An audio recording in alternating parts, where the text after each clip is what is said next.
Hello, I'm Amanda Paulson-Dix, host of Book Hub's Issues and Ideas. Today we'll be talking to Dr. Thomas Lister about his book, Man's Greatest Fear. In today's segment, we'll be focusing in on politics. Thomas, at the end of your book, you include a list of statements that you call the America First Party. Can you tell us a little bit about that and how you came to create that list? It's a dream list, okay? Just fantasy dream. So you're not leading a revolution. I would love for someone to lead the revolution. It's not me, but we're going to like Albert Einstein said, it'll take a whole new manner of thinking for mankind to survive. So this list is for that new manner of thinking. Exactly. Okay. Exactly, and it's for a third party. I think the two-party system is broken. They're polarized. They're two extremes. Mm-hmm. In my book, I call one party the Antichrist Party because they're obsessed with war and the acquisition of money and power. And then the other party is the Winnie the Pooh Party because they're obsessed with not holding people accountable and responsible, and they encourage people to go on to welfare. And any Freudian will tell you if since we're ruled by we start off being ruled by the pleasure principle. And so if I don't have to get a job and go to work, what am I, stupid? I'm not going to. Right. Right? And so these two parties, I think, are very unhealthy, and we need a compromise. And I was reading Pat Buchanan's book, Republic or Empire, which is very powerful, and I hope the listeners will read it. And then also his other book, Day of Reckoning. And he talks about why don't we put America first? And I thought, my God, that's perfect for this dream I have of the third party. So in honor of Pat Buchanan, it's the America First Party. And we need politicians who will put America first, not be interested in what Israel wants, but for example, what's best for America, not be drawn into war because Israel wants us to go into war, but do what's best for America, the heck with these other countries. And so that's why I have this list, my dream list. All right. So with your dream list in mind, what would you say makes the ideal political candidate? And are there any? Yes, there are. I think Dennis Kucinich would be the perfect president. Why? Because he has the courage to stand up to Israel, the Israeli lobby, that it's ruled by the AIPAC, American Israel Political Action Committee. Mm-hmm. It's really an American Israel Public Affairs Committee, but it's a political action committee, and its power is huge. And he has the power to stand up to it and say, no, you have to be fair to the Palestinians. Since 1947, the United Nations promised them their own state, and you've been denying that. And there are many people like Norman Finkelstein who wrote Farewell to Israel, and he calls Israel a lunatic state. And Norman Finkelstein says Israel has been stealing the land from the Palestinians since 1947, and it's got to stop, or we're going to bring it on to World War III. Rabbi Weiss on the YouTube says the same thing.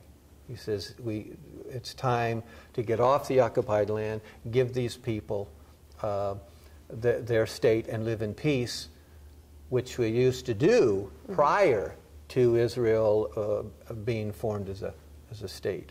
And so you need someone that can stand up to Israel, which is very, very, very difficult. Mm-hmm. That's why, if you look at the United Nations, Israel's the only country in the whole world we can't criticize. This is crazy.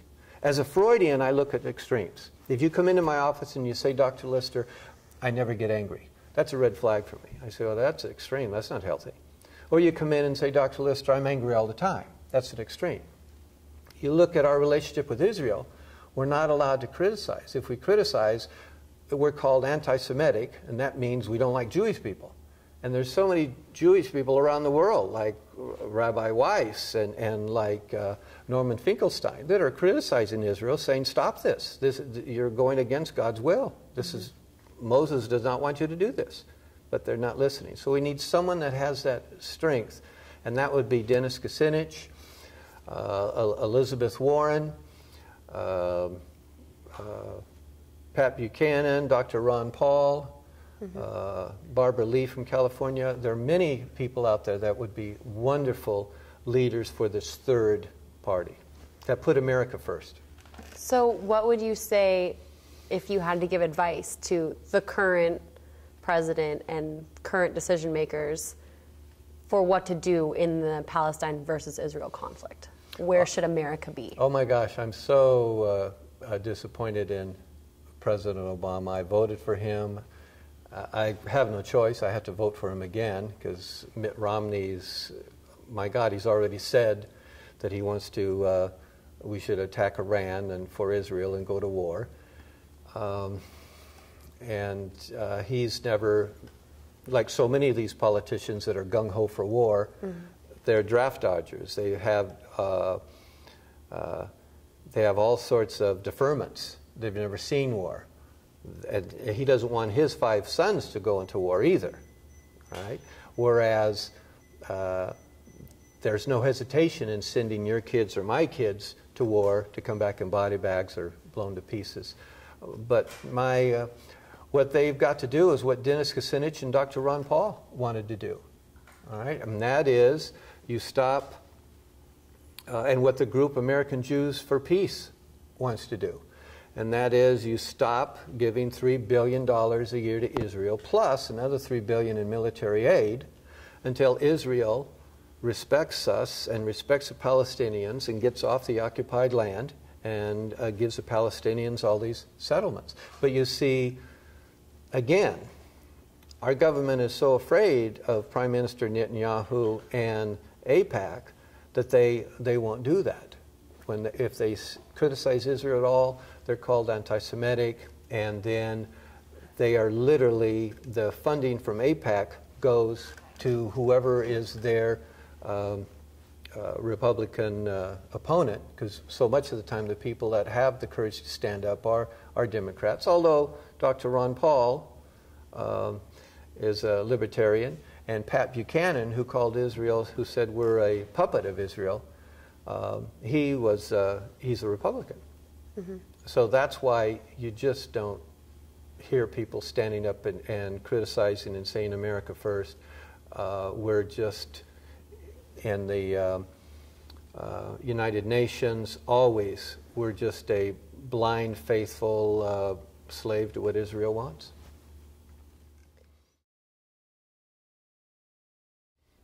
Thank you, Dr. Lister, for your appearance on this segment of Issues and Ideas by Book Hub. For more information on Dr. Lister or on his award-winning book, Man's Greatest Fear, go to Book Hub's website at www.book-hub.com. Man's Greatest Fear is also available as an ebook at any of your favorite ebook providers. Be sure to check out Dr. Thomas Lister's other segments on Book Hub's Issues and Ideas.